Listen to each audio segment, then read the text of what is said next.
Hi, I'm Michael Killen. I think I sense a couple of new trends that are developing that are going to have an impact on you and several organizations. Those trends are this. Climate change is now being accepted by a great number of people around the world. And there's now a group of people who believe when they figure out what's causing it, they'll do something about it. But there's also a lot of people that now know what causes climate change, and it's human activity, burning fossil fuel, industry burning fossil fuel. Another trend that is happening is criticism of the great environmental organizations like Greenpeace, like the Greens of Europe, like the Sierra Club, like 350. They are going to become highly criticized, I believe. And there is one more development that is occurring, and that is we don't have a solution to stop climate change. I have invited Ripudaman Malhotra.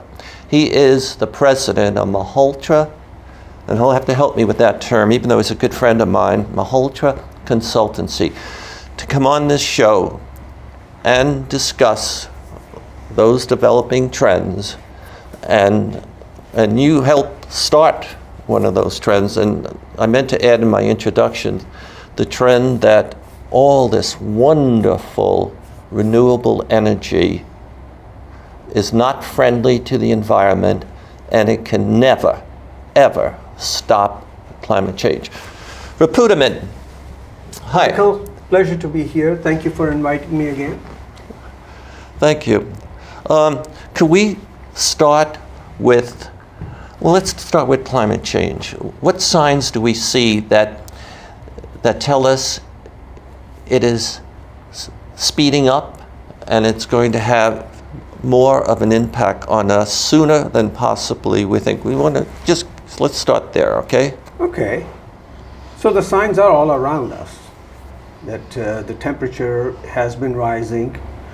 Well, first of all, CO2 levels have been rising. There's no doubt about that. The temperatures have been rising, that we know, and it's already close to 1 degree C that we have. And then we want to get to, we think that 1.5 would be catastrophic, really, would get very, very dangerous. Now, these are not hard and fast lines, but we are approaching those lines.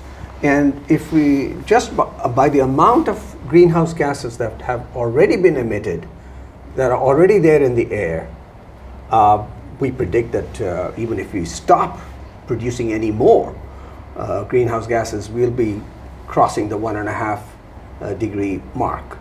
Because we haven't started, we didn't do anything 15 years ago. Now, if the good time to start was 15 years ago, the next best thing is to start tomorrow. Yes. Or today. And what I'm seeing, to build on what you just said, is this great push for just going to shut down all the fossil fuel plants as soon as we can. Those are the coal and gas plants, power plants and oil throughout the United States, worldwide. Right, and oil to some extent. These are the three fossil fuels. These are the ones whose combustion gives us the energy that we use, but whose emissions, the primary one, the carbon dioxide that goes in the air, that it's the greenhouse gas of importance here.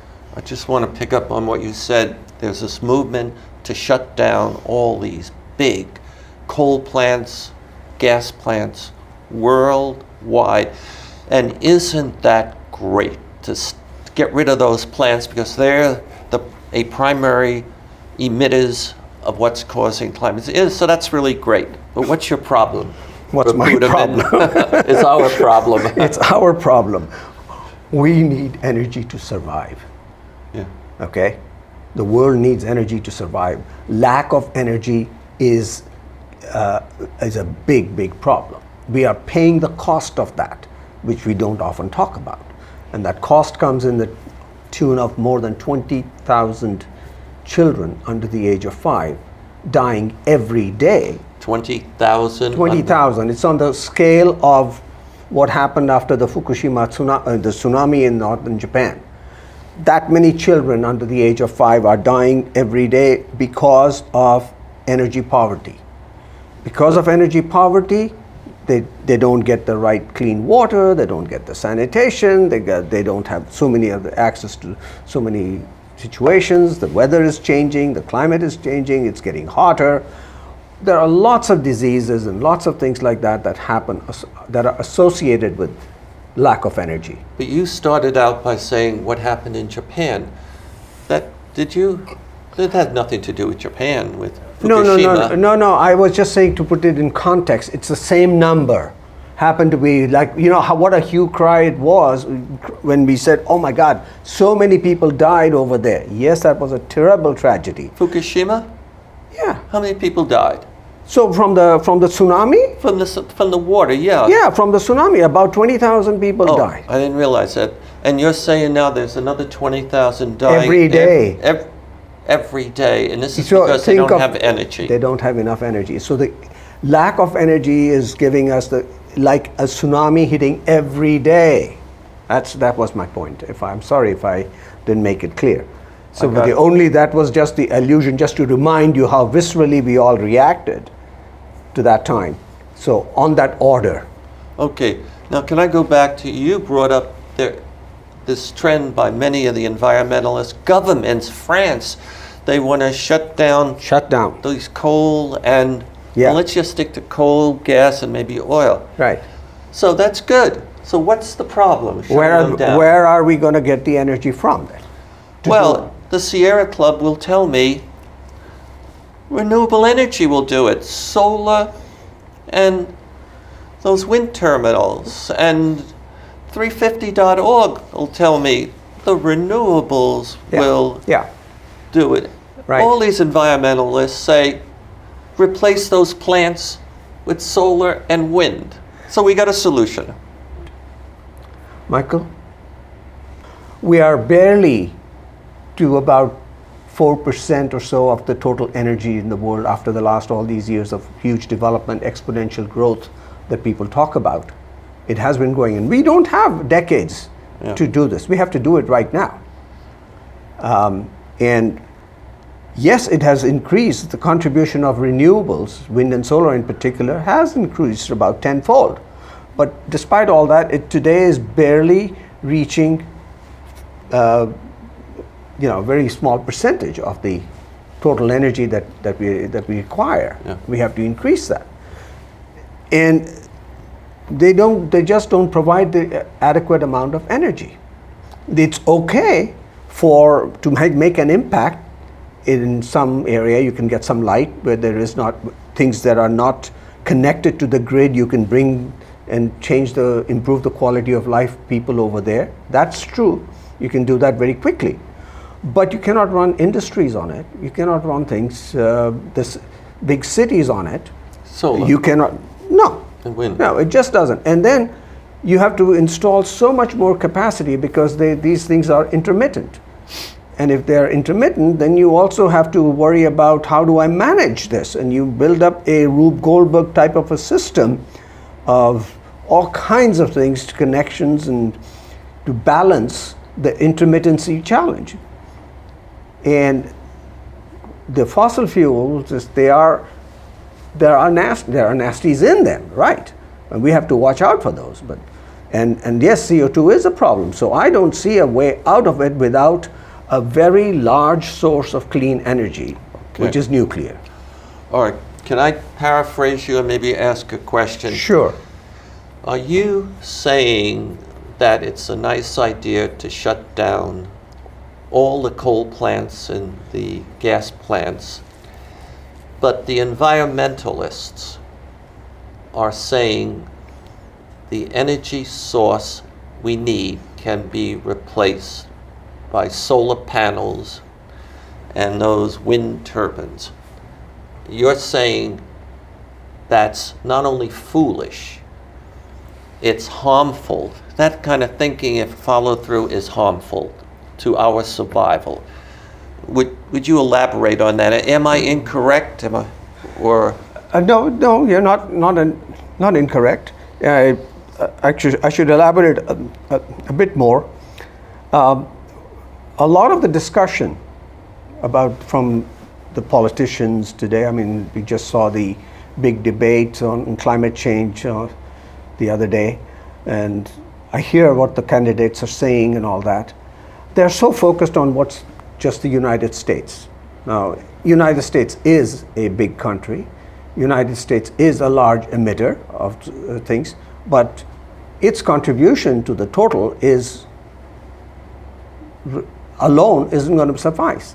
And the growth in the energy, the demand of energy is worldwide is what's needed. In the US, they are also saying we want to convert our transportation system. Because we want to replace the oil, we want to be driving electric cars. Well, that's fine, except where's the electricity going to come from?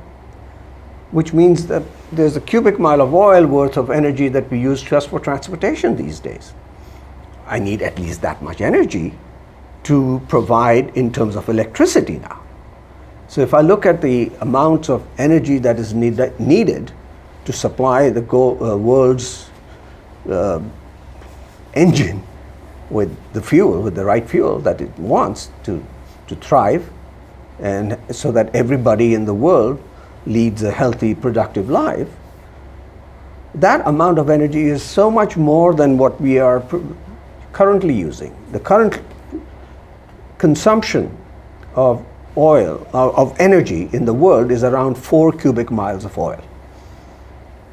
And I think we need to at least double it to allow everybody to lead healthy, productive lives. Otherwise, there is a social justice problem. So how do I get 8 cubic miles of oil worth of clean energy is the question. Solar panels.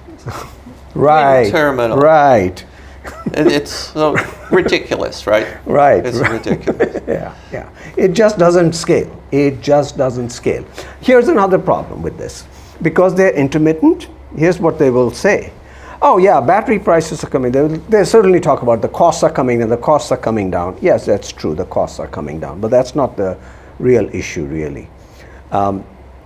Because of the intermittency, they say we'll have to need the batteries. They have not included the cost of batteries in it. You know, these wind turbines, and they come in packages that say battery is not included. Yeah. Let's say you take a coal plant, say Bruce, one that is scheduled to close later this year in Pennsylvania. I was just looking at its... What's its name? Do you remember? Bruce Mansfield plant. Bruce? Mansfield. It's a coal plant, and the plan is to shut it down. Shut it down. It's already shut down 2/3 of the way. Okay.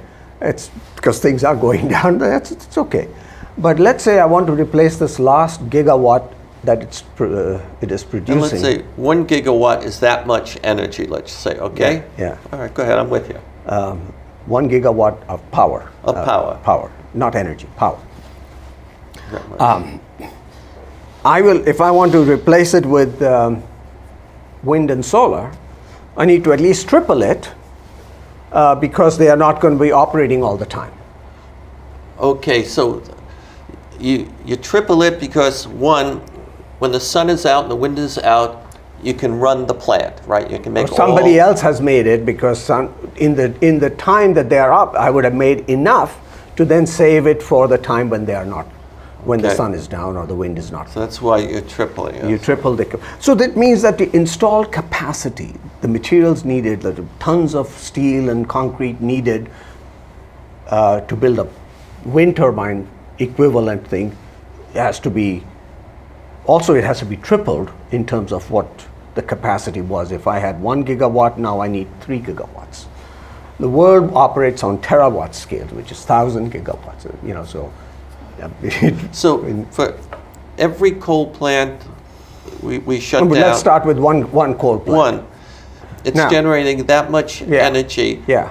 But to replace it with solar and wind, they have to generate that much. Yeah, but let me talk to you, give you one example, one material constraint that'll drive the point home very clearly. And that comes from the storage, the battery that we started talking about.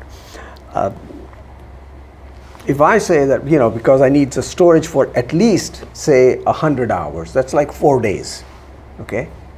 Because the wind may not, it may be cloudy for 4 days or something like that, okay?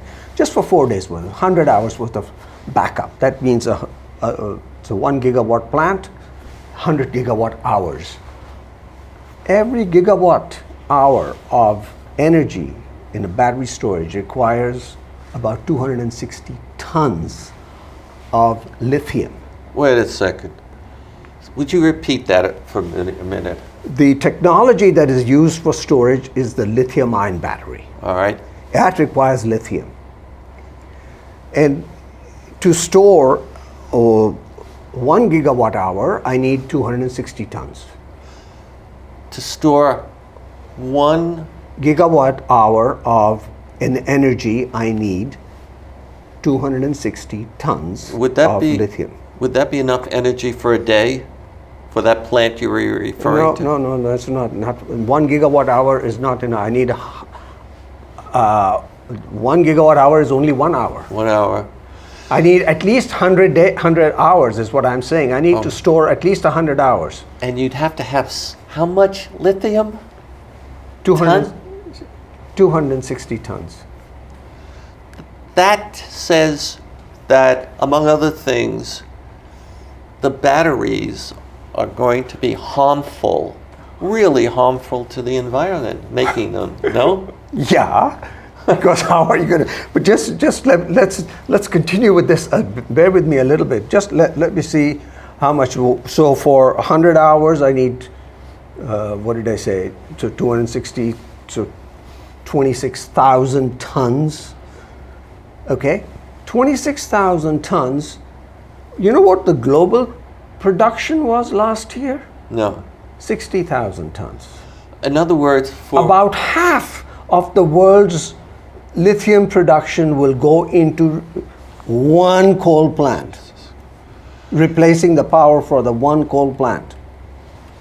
If I replace that with wind or a renewable and with the battery backup.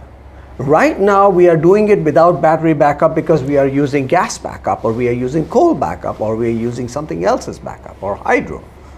But as we increase the thing and we get to nearly 100%, or we really want to get to very large amounts of this, we're going to have a serious problem with the material supply issues. I'm just taking lithium as an example, but you can do the arithmetic on steel, concrete, commodities, which are done in billion-ton productions during the world. But if we want to rapidly increase in 12 years or 15 years, we want to build up to the global supply, the 8 cubic miles of oil worth of electricity that I want to produce, we will be requiring to double or make a sizable increase in the production of these very common commodities. It's doable, but not that fast. You can't do them fast enough. Can't do it fast, because it takes time to develop these mines. You know how long it takes to get any permit these days? 10 years maybe? 10 years, 5, 8? Before you start, but we have only that much time. We don't have that much time, really. That's a real challenge. And so that's why I'm afraid that all this is by dragging our feet, and the one good solution that we had that we just did not want to develop, the nuclear, which has a much smaller environmental footprint. Yeah. It takes a 10th or a 16th of the amount of what equal capacity for wind and solar would take. Okay. The generation for producing equivalent amount of energy. Okay. And then wind and solar, they have to be replaced every 20, 25 years. That means this construction process is going to continue for at least 5% or 10% of it on I would say more like 5% every year, so that in 20 years you have a full turnover in perpetuity. That's a lot of digging around the world. Now, you sold me on a few things, and it makes me think, I looked at the Sierra Club's website the other day before preparing for this, and one of the first things I saw was a bear, and they had this, I guess, verbiage about save the bears. I think saving all living things on and the people, civilization, is number one right now, because climate change will wipe out the bears, wipe out everything. And I don't see that kind of message on the Sierra Club's website. They're basically fiddling as the planet burns up, and we all, and our children, our grandchildren, go by. And when Michael Bloomberg, a great man, former mayor of New York, worth about $58 billion, I guess, when he said he's going to invest $500 million to helping to shut down coal and gas plants, I thought that was wonderful. And then they listed the Sierra Club as one of their partners on this project. I called the Sierra Club, 2 different people, including the head of the project of so-called working with Bloomberg on shutting the plants down and finding the people I spoke to didn't even want to talk to me about the solution, because this was so beyond their belief patterns. And you bring up nuclear, okay, as a solution. Well, I believe that the Sierra Club 360.org, 350.org. The ELF people, in France, and the green people, if they say, ladies and gentlemen, we need to use nuclear, that's a problem for them, because maybe 50% of their donors are going to say that's crazy and we're not going to give you the money.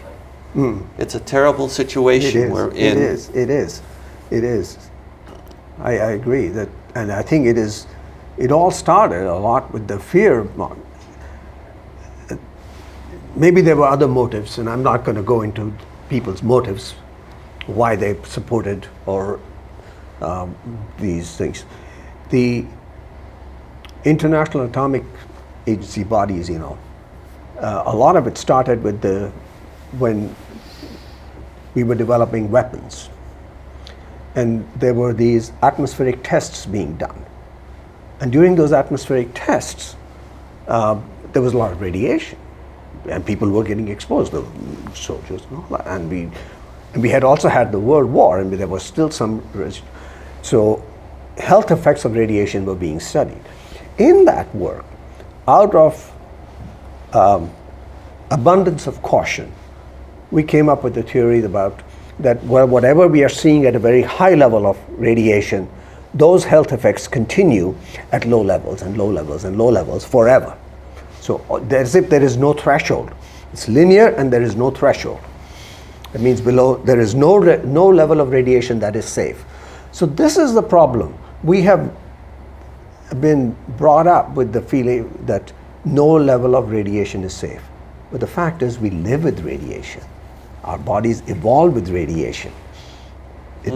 There's a certain level of radiation that's all the time around us, all the time. Okay, cosmic, radon gas, solar, it's always coming from all different sources. And but that has given up to a lot of large estimates, because one of the consequences of this linear no threshold is what can a high level thing, I don't have to do it for one person. If I'm exposed to acute radiation of a large amount, that effect, instead of me, if I take it 1,000th of it, but instead of me, you expose it to 1,000 people, the effect is the same. Let me try to explain it differently. It says that if I jump off a 100-foot cliff, there's a very high probability that I'll die. According to the linear no threshold theory, if 100 people jump off of 1 foot, yes, the effect is the same. One person will die? One person will die out of it. That's the analogy. That's how it works. So we know how. I mean, I've taken a kind of an example to bring out the ludicrousness of it. Yes. But it's an extreme example. But that's what it is. Those are the kinds of calculations that go in when you hear that there are 100,000 deaths from Chernobyl, or there were so many deaths from anticipated from Fukushima and things like that, because we are not seeing them. The fact is, we are not seeing them. Yeah. But people are afraid, and because of the fear, our response is causing more damage. Okay. I think we're running out of time, but I think we have to pick this up and maybe just do a whole show on the misunderstanding of the threat. But can I just say one thing? When I announced we were going to do this show together, somebody said to me, "But Michael, the French are world's leader in using nuclear energy safely to keep their greenhouse gas emissions per capita really low." But that maybe a year or so ago, or 2 or 3, they announced that they're going to close nuclear power plants and replace them with renewable energy, and which goes against a lot of what you are saying and what I believe. But I contacted a vice president before this show, Jan Vanderlee, and he's in one of the divisions of electricity of France. And I asked him, what happened with the French? And he said when Mitterrand was running for president, he wanted to get elected. So he went to the Green Party, and the Green Party said, "We will support you if you change the mix of nuclear energy. You drop it and bring up renewables, we'll help you get elected." Right. So for a political reason, for a man who wanted to get elected president of France, we don't know if he had the knowledge of what he was. That's why the French. But then when the new government came in, they realized it's ridiculous to think you can replace nuclear power, which is clean, with something that's harmful and intermittent, etc. And they now have changed when they might change this mix out another 10 or 20 years. But, Ripu, we have to end this. I know. Hi, I'm Michael Killen. My guest was Ripudaman Malhotra, and he is the president of Malhotra Energy Consultancy, located in where? San Carlos. San Carlos. Again, I'm Michael Killen. Thank you very much.